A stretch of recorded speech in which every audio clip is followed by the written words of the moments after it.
আসসালামু আলাইকুম app tutorial channel থেকে সবাইকে স্বাগতম। এখন আমি এই ভিডিওতে আলোচনা করব লাবণ্য টেলিকম এর আপডেট অ্যাপ থেকে কিভাবে অ্যাকাউন্ট খুলতে হবে এ নিয়ে বিস্তারিত কিছু এই ভিডিওতে আলোচনা করা হবে, তাই সম্পূর্ণ ভিডিওটা আপনারা ধৈর্য সহকারে দেখবেন। ভিডিওটির মূল বিষয় চলে যাওয়ার আগে আমি আপনাকে একটি কথা বলবো, আপনি যদি এখন পর্যন্ত এই চ্যানেলটির সদস্য না হয়ে থাকেন অবশ্যই চ্যানেলটি সাবস্ক্রাইব করে চ্যানেলটির সদস্য হয়ে যাবেন, কারণ আমি যখন নতুন নতুন ভিডিও ইউটিউবে আপলোড করব সেই সকল ভিডিও আপনার কাছে সবার আগে পৌঁছে যাবে। এখন আর কথা বেশি না বাড়িয়ে ভিডিওটির মূল বিষয় চলে যাওয়া যাক। প্রথমে আপনি লাবণ্য টেলিকমের অ্যাপটি ইনস্টল করার জন্য আপনি প্লে স্টোরটি ওপেন করতে হবে। ওপেন করার পর সার্চ বাটনে লিখতে হবে লাবণ্য টেলিকম লিখে সার্চ করতে হবে। সার্চ করার পর এই যে অ্যাপটি আপনি ইনস্টল করতে হবে। যেহেতু আমি ইনস্টল করে রেখেছি সেহেতু আমার এখানে ওপেন লেখা আছে, এখন আমি ওপেন লেখার উপর ক্লিক করব।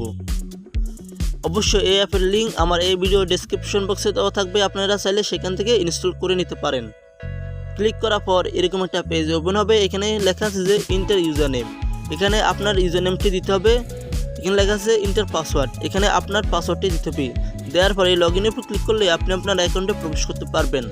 যেহেতু আমি আমার অ্যাকাউন্টে প্রবেশ করব সেহেতু আমি আমার অ্যাকাউন্টের ইউজার নেম এবং কি পাসওয়ার্ডটি দেব। আমি আমার অ্যাকাউন্টের ইউজার নেম পাসওয়ার্ড দিয়ে ফেলেছি, এখন আমি লগ ইনের উপর ক্লিক করব। ক্লিক করার পর এরকম একটা পেজ ওপেন হবে, এখান থেকে আমি অ্যাকাউন্ট খুলতে পারবো। সেজন্য আমি এখন এই তিনটা দাগের উপর ক্লিক করব। ক্লিক করার পর এখানে অ্যাড ডিলার আছে, এখন আমি অ্যাড ডিলারের উপরে ক্লিক করব। এখানে অ্যাড ডিলার লেখার কারণ আছে, সেই কারণটি হলো যেহেতু আমার এটা ডিজিএম অ্যাকাউন্ট সেজন্য এখানে অ্যাড ডিলার লেখা আছে। মানে আমি আমার ডিজিএম অ্যাকাউন্ট থেকে শুধু ডিলার অ্যাকাউন্ট খুলতে পারবো আর অন্য কোনো অ্যাকাউন্ট খুলতে পারবো না। যদি আমার এটা ডিলার অ্যাকাউন্ট হতো তাহলে এখানে অ্যাড রিটেলার থাকতো, মানে আমি আমার ডিলার অ্যাকাউন্ট থেকে শুধু রিটেলার অ্যাকাউন্ট খুলতে পারবো আর অন্য কোনো অ্যাকাউন্ট খুলতে পারবো না, সেজন্য এখানে অ্যাড ডিলার আছে। এখন আমি অ্যাড ডিলারের উপর ক্লিক করব। ক্লিক করার পর এরকম একটা পেজ ওপেন হবে, এখান থেকে আমি অ্যাকাউন্ট খুলতে পারবো। এখানে প্রথমে লেখা আছে যে ইউজার নেম, আপনি যার অ্যাকাউন্ট খুলবেন তার নামটা এখানে দিতে হবে।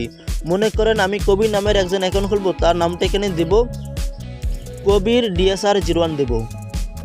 অবশ্যই ইউজার নেম হতে হবে 12 অক্ষরের ভিতরেই। এরপর আছে যে পাসওয়ার্ড, এখানে পাসওয়ার্ড দেওয়ার একটি নিয়ম আছে, সেই নিয়মটি হলো A থেকে Z পর্যন্ত যে কোনো 6 অক্ষর দিতে হবে। অবশ্যই এই 6 অক্ষরের মধ্যে প্রথম অক্ষর থাকতে হবে বড় হাতের এবং কি বাকি 5 অক্ষর হতে হবে ছোট হাতের। এভাবে মোট 6 অক্ষর দেওয়ার পর 0 থেকে 9 পর্যন্ত যে কোনো 2 সংখ্যা দিতে হবে। উদাহরণস্বরূপ মনে করেন আমি পাসওয়ার্ডটি দেব বড় হাতের A, অবশ্যই প্রথম অক্ষর দিয়েছি বড় হাতের, এরপর দেব ডাবল B ছোট হাতের, ডাবল C ছোট হাতের এবং কি একটি D ছোট হাতের।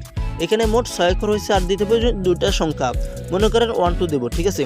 এখানে পাসওয়ার্ড দেওয়া হয়ে গেছে। এরপর আছে পিনকোড, এখানে পিনকোড দেওয়ার একটি নিয়ম আছে, সেই নিয়মটি হলো 0 থেকে 9 পর্যন্ত যে কোনো 6 সংখ্যা দিতে হবে।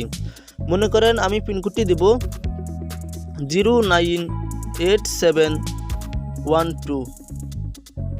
এখানে পিনকোড দেওয়া হয়ে গেছে। এরপর আছে যে ফুল নেম, এখানে আপনি যার অ্যাকাউন্ট খুলবেন তার পুরো নামটা এখানে দিতে হবে। আমি এখানে তার পুরো নামটা দিব কবির হোসেন।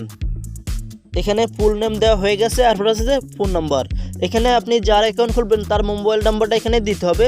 তার মোবাইল নাম্বারটা আমি এখন দেব, মনে করেন তার মোবাইল নাম্বারটা হবে এটা। এরপর আছে যে ইমেল অ্যাড্রেস, এখানে আপনি যার অ্যাকাউন্ট খুলবেন তার ইমেল অ্যাড্রেসটি এখানে নিয়ে দিতে হবে। আমি এখানে তার ইমেল অ্যাড্রেসটি দিব kobir@gmail.com দেব। তার ইমেল অ্যাড্রেসটি দেওয়া হয়ে গেছে। এরপর আছে যে অ্যাড্রেস, এখানে অ্যাড্রেসের জায়গায় কিছু লেখার দরকার নাই এখানে। এরপর আছে যে অ্যাক্টিভ, এখানে অ্যাক্টিভ না দেওয়া থাকলে অবশ্যই আপনি অ্যাক্টিভটি দিয়ে নেবেন। দেওয়ার পরে এই ডিলারের উপর ক্লিক করলে তার অ্যাকাউন্ট খুলে যাবে। এই হলো আজকের ভিডিও।